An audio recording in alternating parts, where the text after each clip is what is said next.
ဒီအပိုင်းမှာတော့ဒေါက်တာစမစ်ရဲ့အတိတ်ကလှုပ်ဝက်ချက်တချို့ကိုပြသထားပါတယ်။ပိုင်ဆိုင်မှုတွေလွှဲပြောင်းပေးမယ်လို့ပြောလာတဲ့ညီမဖြစ်သူကိုဒေါက်တာစမစ်ကတန်တရားဖြစ်စရာစကားတွေပြောခဲ့ပြီးနောက်မေးစေးပေးကလက်ထဲကအထောက်ထားချစ်ပကိုခွဲစိတ်ထုတ်ယူခဲ့ပါတယ်။ထို့နောက်ညီမဖြစ်သူရဲ့ကားနဲ့အဝတ်စားတွေကိုအသုံးပြုပြီးသူမရဲ့နေရာမှာအစားထိုးနေထိုင်ဖို့ကြိုးစားခဲ့ပါတယ်။မော်ရင်ကသူတို့မိသားစုဟာကဘာမြေကနေအလင်းနှစ်ပေါင်း600လောက်အထိဝေးကွာလာခဲ့ပြီဆိုတာကိုရှင်းပြနေပါတယ်။ဒီလိုအခြေအနေတွေကြောင့်ဖြစ်လာနိုင်တဲ့ပြဿနာတွေကိုတက်နိုင်သမျှလျှော့ချဖို့သူစ조사နေခဲ့ပေမဲ့သူ့ယောက်ျားကတော့မုံတိုင်းအနေရရှိနေသေးတာကြောင့်ခဏလောက်အနားယူသင့်တယ်လို့ပြောနေပါတယ်။ဒေါက်တာစမစ်ကမော်ရင်ကိုကူညီပေးနေစဉ်သူ့မှာမိသားစုမရှိဘဲတယောက်တည်းနေထိုင်ရတာပိုလွယ်ကူကြောင်းပြောပြခဲ့ပါတယ်။အဲ့ဒီနောက်မော်ရင်ကိုအခန်းတွေလိုက်ပြသပေးရင်သူမကိုကယ်တင်ပေးခဲ့တဲ့အင်ဂျင်နီယာနဲ့စစ်သားတွေလိုလူတော်တွေနဲ့ဆုံတွေ့ရတာကံကောင်းကြောင်းချီးကျူးပြောဆိုခဲ့ပါတယ်။မော်ရင်ကမိသားစုပြဿနာတွေကိုရင်ဖွင့်ပြောပြလာတဲ့အခါဒေါက်တာစမစ်ကသူဟာမိသားစုရေးရာကိုအထူးပြုတဲ့စိတ်ကူထုံးဆရာဝန်တဦးဖြစ်ကြောင်းလိမ့်လည်ပြောပြခဲ့ပါတယ်။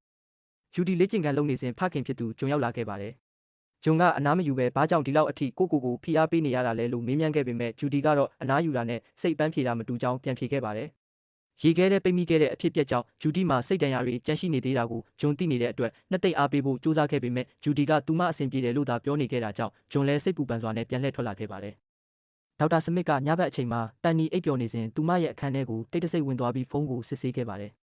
အဲ့ဒီနောက်ဝဲရဲ့အခန်းကိုဆက်သွားခဲ့ပြီးဝဲအိပ်ပျော်နေတဲ့အချိန်စပွဲပေါ်မှာတင်ထားတဲ့စက်ရုပ်ပုံကိုတွေ့ရှိခဲ့ပါတယ်။နောက်ဆုံးမှာတော့ဒေါက်တာစမစ်ဟာလူသူမရှိတဲ့စုဝေးခန်းထဲမှာတယောက်တည်းထိုင်နေပြီးပတ်ဝန်းကျင်ကိုတိတ်ဆိတ်စွာလှည့်ပတ်ကြည့်ရှုနေခဲ့ပါတယ်။ထိုအချိန်ဝဲဟာစက်ရုပ်နဲ့ပတ်သက်တဲ့အိမ်မက်ဆိုးကြောင့်လက်နိုးလာခဲ့ပါတယ်။ရေတောက်ဖို့ထွက်လာရင်ဒေါက်တာစမစ်နဲ့တွေ့ဆုံပြီးစကားပြောဖြစ်ခဲ့ရာဒေါက်တာစမစ်ကဝဲရဲ့အခြေအနေကိုသတိထားမိသွားခဲ့ပါတယ်။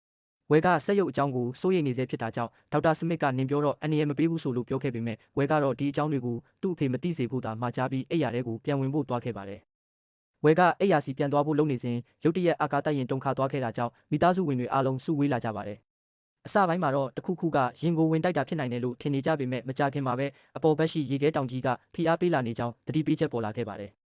အခြေအနေကအန္တရာယ်များလာတာကြောင့်အခုချက်ချင်းမထွက်ခွာရင်ပြဿနာကြီးတက်လာနိုင်တဲ့အနေအထားဖြစ်နေခဲ့ပြီးမော်ရင်ကမိသားစုဝင်တွေကိုတာဝန်တွေခွဲဝေပေးဖို့ပြင်ဆင်နေချိန်မှာပဲဂျွန်ကငါတို့မှာပြဿနာတက်နေပြီလို့ပြောလာခဲ့ပါတယ်။မော်ရင်နဲ့ဂျွန်တို့ဟာပြဿနာဖြစ်နေတဲ့စက်ပစ္စည်းတွေကိုစစ်ဆေးနေကြပါတယ်။ဒီဂျိုကအမှုံမွားတွေစက်ထဲမှာကန့်ညိနေတာကြောင့်အဲ့ဒါတွေကိုမရှင်းလင်းနိုင်သေးတဲ့၍အာကာသယာဉ်ကထွက်ခွာနိုင်မှာမဟုတ်ကြောင်းသိလိုက်ရပါတယ်။အခြေအနေကိုဖြေရှင်းဖို့မော်ရင်ကမိသားစုဝင်တွေကိုတာဝန်ခွဲဝေပေးဖို့ပြင်ဆင်နေချိန်ဂျွန်ကဂျူဒီရဲ့အခြေအနေကိုအရင်စိုးရိမ်တင်ကြောင်းပြောလာခဲ့ပါတယ်။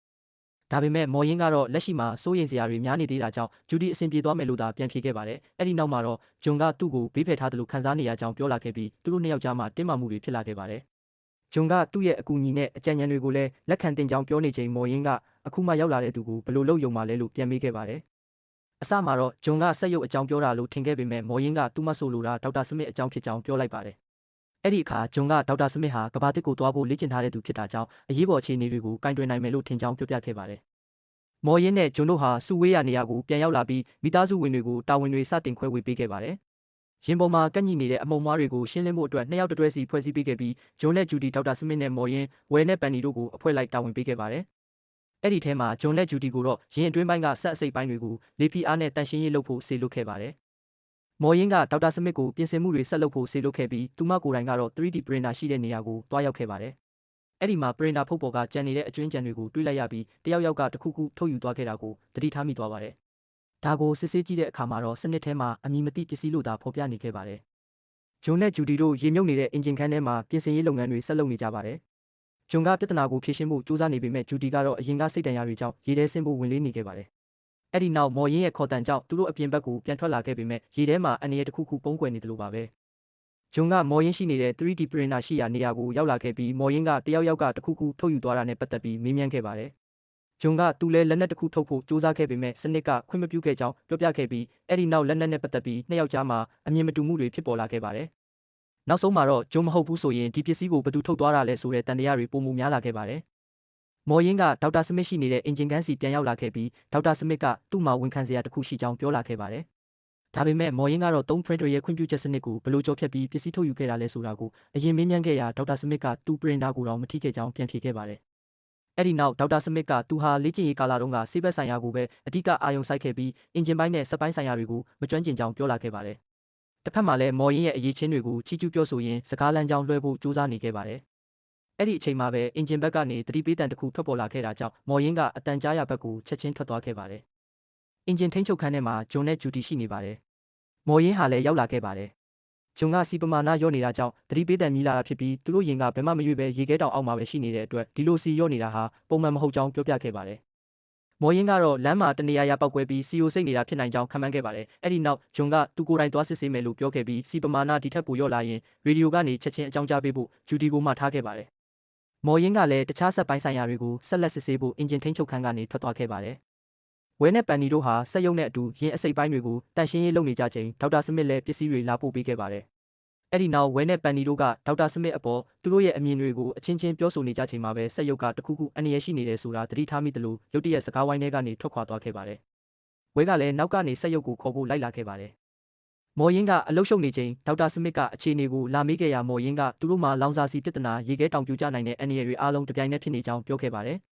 အခြေအနေတွေပိုဆိုးမလာခင်အားလုံးကိုမြန်မြန်ဖြေရှင်းဖို့လိုအပ်နေတယ်လို့လည်းပြောခဲ့ပါတယ်။အဲ့ဒီအချိန်မှာဒေါက်တာစမစ်ကကားနဲ့ဘာလို့မထွက်သွားတာလဲလို့မေးခဲ့ပေမဲ့မော်ရင်ကအဲ့ဒီကားဟာလူ2ယောက်လောက်သာအသက်ရှင်နိုင်မဲ့အခြေအနေမျိုးနဲ့2ရက်လောက်ပဲခံနိုင်ကြောင်းပြန်ဖြေခဲ့ပါတယ်။အဲ့ဒီနောက်ဒေါက်တာစမစ်ကဝဲနဲ့ပန်နီတို့စီပစ္စည်းတွေတွားပို့ပေးမယ်ဆိုပြီးထွက်သွားခဲ့ပေမဲ့မော်ရင်မမြင်တဲ့နေရာရောက်တဲ့အခါသူ့အတွက်အသက်ရှင်နိုင်ဖို့လိုအပ်တဲ့ပစ္စည်းတွေကိုတီးတန့်စုဆောင်းနေခဲ့ပါတယ်။တစ်ဖက်မှာတော့စက်ရုပ်ကတခုခုအန္တရာယ်ရှိလာတာကိုသတိထားမိတယ်လို့အပေါ်ကိုစိုက်ကြည့်နေခဲ့ပြီးမကြခင်ဝဲလဲရောက်လာခဲ့ပါတယ်။အဲ့ဒီအချိန်မှာပဲရေခဲဖိအားကြောင့်အာကာသယာဉ်လှုပ်ခါသွားပြီးအပေါ်ကအမည်မသိတရဝါတွေပြုတ်ကျလာတာကြောင့်စက်ရုပ်ကဝဲကိုကာကွယ်ဖို့အခန်းထဲကိုအတင်းတွန်းထည့်ပြီးတကားပိတ်လိုက်ပါတယ်။မကြခင်မော်ရင်နဲ့ပန်နီတို့ရောက်လာခဲ့ပေမဲ့ဝဲနဲ့ဒေါက်တာစမစ်တို့ကအခန်းထဲမှာပိတ်မိနေခဲ့ပါတယ်။မော်ရင်ကဘာဖြစ်တာလဲလို့မေးတဲ့အခါစက်ရုပ်ကတော့ဝဲအနေရရှိတယ်ဆိုတာကိုပဲထပ်ခါတလဲလဲပြောနေခဲ့ပြီးဝဲကလည်းအပြင်မှာတခုခုရှိနေကြောင်းပြောလိုက်ပါတယ်။ဂျွန်ကရေမြုပ်နေတဲ့အင်ဂျင်ကန်ထဲမှာလောင်စာစီဘာကြောင့်ရောနေတာလဲဆိုတာကိုအာယုံခံစက်ကိုအသုံးပြုပြီးလိုက်ရှာနေခဲ့ပါတယ်။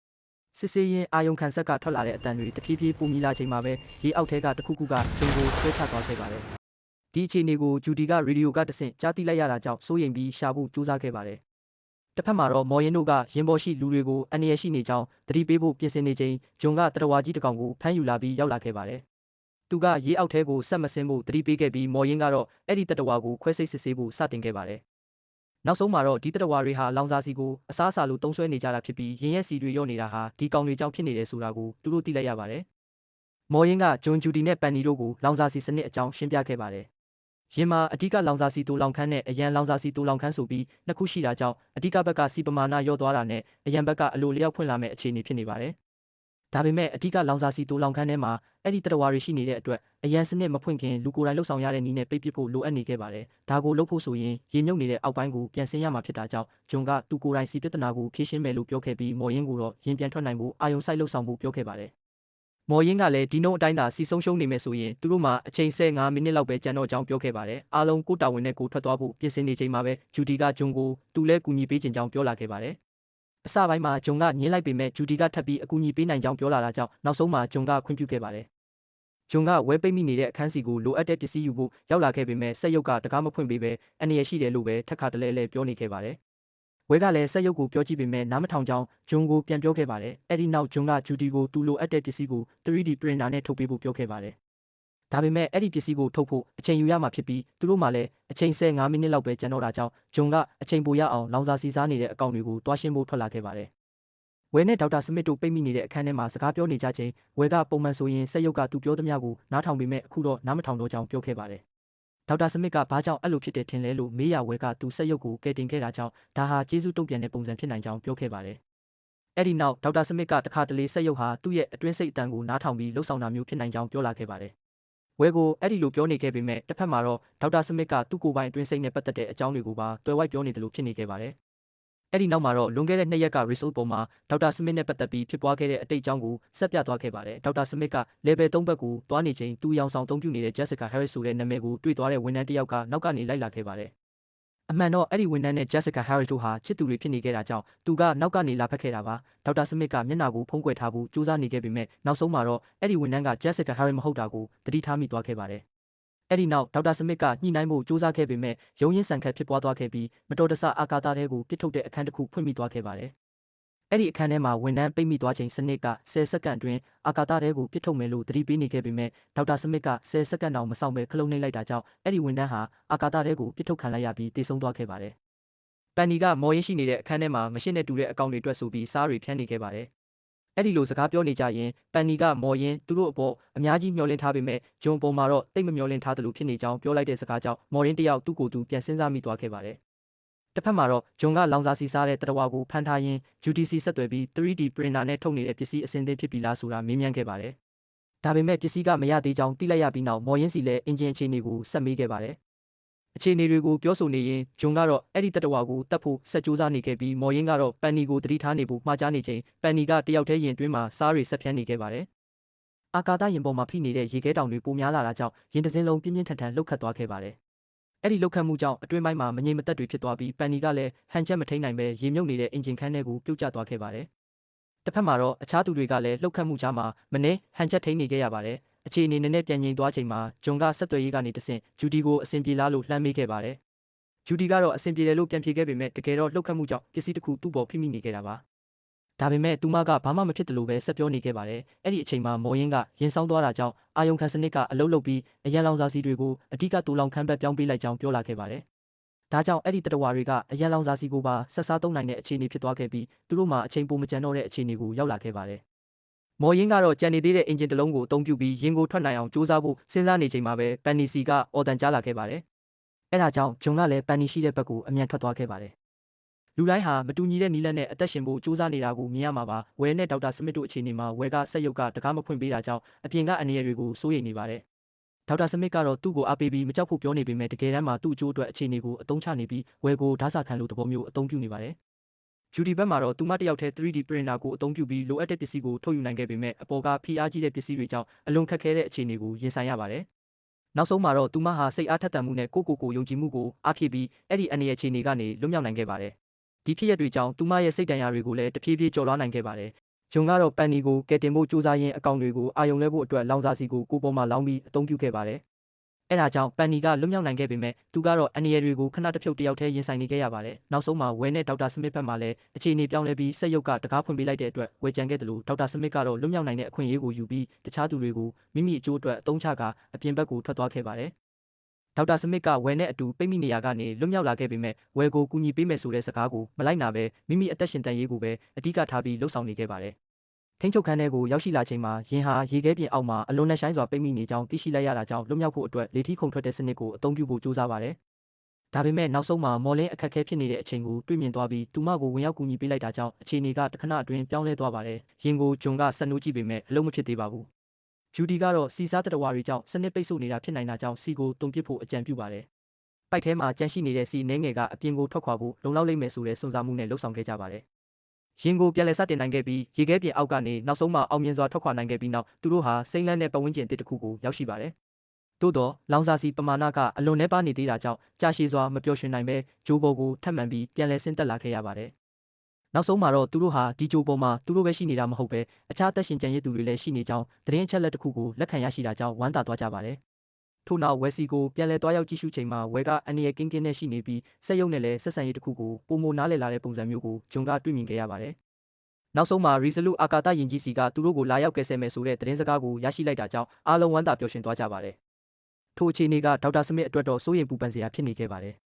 ်သူမအရင်ကအာကာသရင်ပေါ်မှာရှိစဉ်ကညီမဖြစ်သူရဲ့ကိုရေးအချက်လက်တွေမှတ်ပုံတင်တက်တည်ခံချစ်အပြကိုခိုးယူပြီးသူတစ်ပါးအယောင်ဆောင်ခဲ့တဲ့ပြစ်မှုနဲ့လူတက်မှုအစရှိတဲ့ပြစ်မှုတိုင်းကိုအုပ်ချုပ်ရေးပိုင်းကလူကြီးကရိပ်မိသိရှိသွားပြီးသူမကိုဖမ်းဆီးစစ်ဆေးခဲ့ပါတယ်။အဲ့ဒီလိုစစ်ဆေးမေးမြန်းနေတော့မှပဲစက်ရုပ်ကြီးရောက်လာတာကြောင့်အရေးပေါ်အချက်ပေးတံတွေမြည်လာခဲ့ပါတယ်။ဒေါက်တာစမစ်ကအဲ့ဒီရုံရင်းဆန်ခတ်ဖြစ်တဲ့အခြေအနေကိုအခွင့်ကောင်းယူပြီးလွတ်မြောက်သွားခဲ့တာပါ။ဒါကြောင့်ယင်ကြီးပေါ်ကိုပြန်ရမယ့်အခြေအနေကသူမအတွက်အဖမ်းခံရမှာစိုးရိမ်ပူပန်စရာဖြစ်နေရတာပါ။နောက်ထပ်အပိုင်းတစ်ခုမှာတော့စက်ရုပ်ကြီးကဝဲကိုတနက်ပေးနေပါတယ်။အဲ့ဒါကြောင့် 3D printer ကိုခိုးပြီးအသုံးပြုသွားတဲ့သူကတခြားသူမဟုတ်ပဲစက်ရုပ်ကြီးဖြစ်နေခဲ့တာပါဝဲကစက်ရုပ်ကြီးကိုမင်းငါကိုမနာကျင်စေချင်တာသိပါတယ်ငါတို့ကတငယ်ချင်းတွေဆိုရင်မင်းတခြားသူတွေကိုလည်းနာကျင်အောင်မလုပ်ပါနဲ့လို့ပြောဆိုခဲ့ပါတယ်ဝဲကတော့တနက်ကိုယူထားလိုက်ပြီးသူ့ရဲ့ကတင်အောက်မှာပဲဘယ်သူမှမမြင်အောင်ဝတ်ထားလိုက်ပါတယ်ဒီလိုဝတ်ထားတဲ့အခြေအနေတွေကိုဒေါက်တာစမစ်ကလည်းနောက်ကနေချောင်းမြောင်းတွေ့ရှိသွားခဲ့ပါတယ်